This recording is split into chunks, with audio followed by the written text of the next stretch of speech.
I heard rumours about this wonderful funding body starting out, and that potentially there was going to be a lot of research to look into bushfires. Someone looked at me, they thought it had all been done. They said, "Oh, you don't need to study that, it's all been done."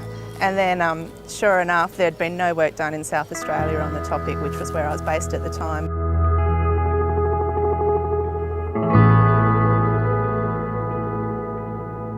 Rowena previously worked for New South Wales Government National Parks and Wildlife Service as a person in the field. She was interested in doing a lot of technical work on fire, and she'd also done an honours degree in geomorphology and fire, so she had prior form.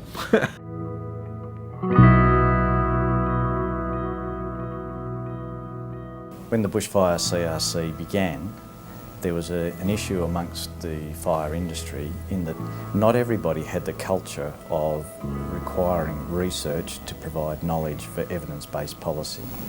Indeed, some agencies didn't have any research being done and didn't use all the sound knowledge which was available.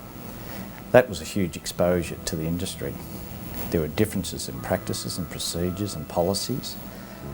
There was no national research agenda. There was no research on a national basis being tuned in to what the agency needs were for the future. The bushfire CRC changed that environment. So the idea of managing post-fire erosion using sediment traps isn't often going to be completely successful because there's just too much sediment for the size of the traps that we build at the time. So working out, can you do a preventative measure such as using prescribed burning was something I was looking into for my PhD. The whole job of bringing research in a more coordinated way into contact with industry is probably like herding cats. And so the challenges in that regard are sort of organisational. And I think you can say, looking back on the CRC, you know, it was just an exercise in rounding up the parties in a way that had perhaps never been attempted before. When I started, I was super excited, thinking that, you know, you can solve the world and solve everything that's going on. But as I went through the journey of the PhD, I came across lots of hurdles as to why scientists do things a certain way or why policymakers do things a certain way. And there's only 24 hours in a day and we've got to sleep some of those, and field work is very time consuming. So I had to work out the balance to get the science done to the quality I wanted to answer the policy questions that I was looking at.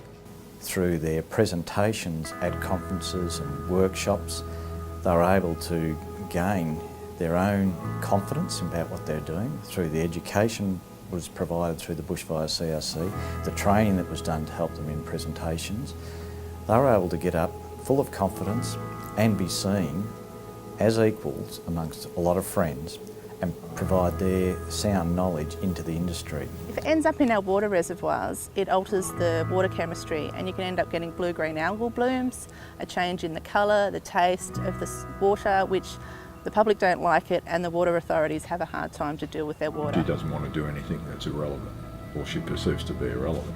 So yeah, she's been very active in going to the conferences, presenting her stuff as posters and talks and publications, but also talking to people. And there's all the formal side, but in the end, also talking to people is probably just as critical. She's probably had less difficulty in doing that than some others would have. There was fantastic camaraderie between the students, so I met a lot of friends through the bushfire CRC and we were able to share a lot of our information and ideas on how we could approach our PhDs, as well as the struggles that we were all going through of trying to write the lit review and the proposal and having people having competing demands as to where our science should be heading at the time and what our results were really looking like. The bushfire CRC did put us on numerous courses, such as in media and how to present well, and those presentations really helped. I presented to many bushfire conferences, international conferences in Banff. I did an online webinar after the Melbourne fires, and it was an excellent experience which the bushfire CRC really enhanced.